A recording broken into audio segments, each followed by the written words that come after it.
Ready to buy a home? We've got you. In this series, we are breaking down the 10 key steps to homeownership, one quick video at a time. Let's jump in. Buying a home is one of the biggest investments in your life, so the first step is to get educated. Studies show that people who take a homebuyer education course are 33% less likely to default on their mortgage. TSHAC's mission is not just to help you buy a home, but to also ensure you are a successful homeowner. Visit the Texas Financial Toolbox to find a housing counselor and a class near you. The next step in buying a home is to determine how much you can afford. This is where you're going to want to sit down and create a budget to help you determine a reasonable house payment for you and your family. You should know that a mortgage company can qualify you for a mortgage loan payment that may be higher than what you feel comfortable paying.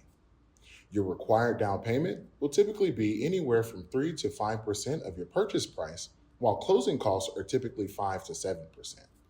This means that you should plan to cover anywhere from 8 to 12% of the purchase price of your home at closing.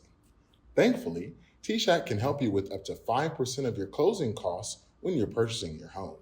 To see if you qualify for TSHAC down payment and closing cost assistance, please visit www.tsahc.org.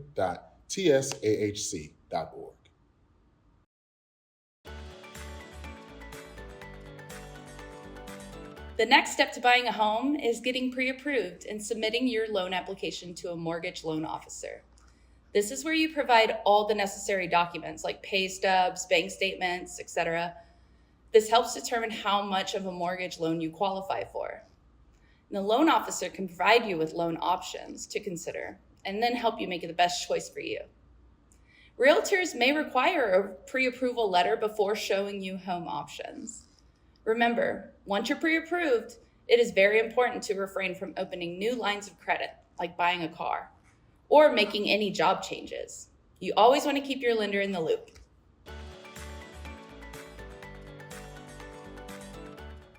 What kind of home do you want to buy? The next step is start thinking about what you want in your home and what features are absolutely necessary for you and your family. It might be that your commute to work is a top priority so that you have more time to spend with your family. Or it might be that you have specific accessibility requirements like a wheelchair ramp. Maybe you need to be in a specific school district. Sit down and make a list of your must-haves and priorities and what you need in your home, and note those things that you are willing to sacrifice. Next is the most fun part, shopping for a home. This is where a realtor can be helpful to you because they know the area and they have access to all the homes listed for sale. Find a realtor that you really like and trust. Take your time to look at as many houses as you want to make a decision you feel comfortable with. Also, take a lot of notes so you can compare the pros and the cons of each house when trying to make a decision. And most importantly, feel free to ask your realtor any questions you might have. Should you need help finding a realtor, please check out our Find a Realtor page on www.tsahc.org.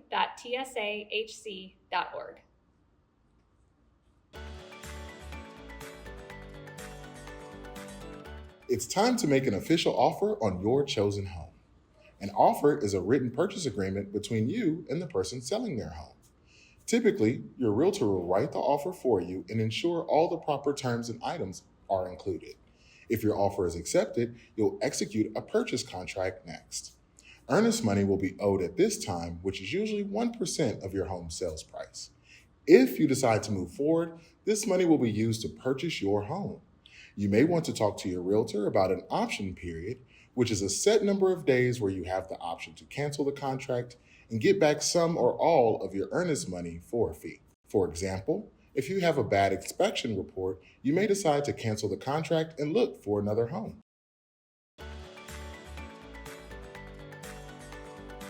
The next step in the home buying process is to get a home inspection. Once your offer on a home has been accepted, you'll want to hire a licensed home inspector. You can ask your real estate agent for recommendations, or you can search online for reputable companies.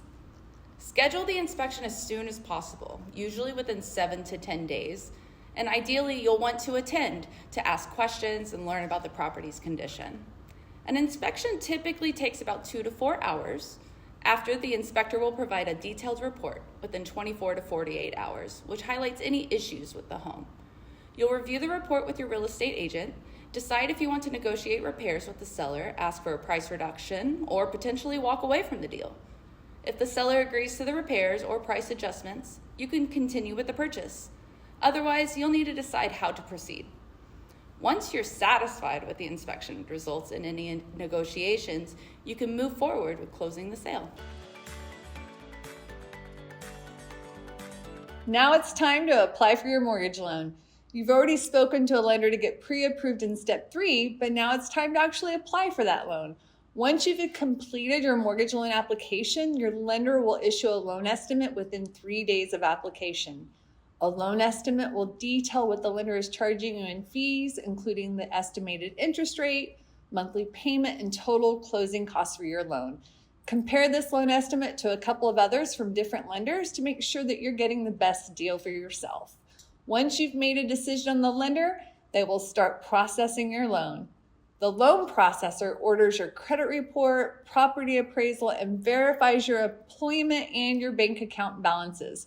Once they've gathered all of that information, they will submit that loan to an underwriter and they will decide if your loan package is approved. Typically, this process will take about 30 to 45 days.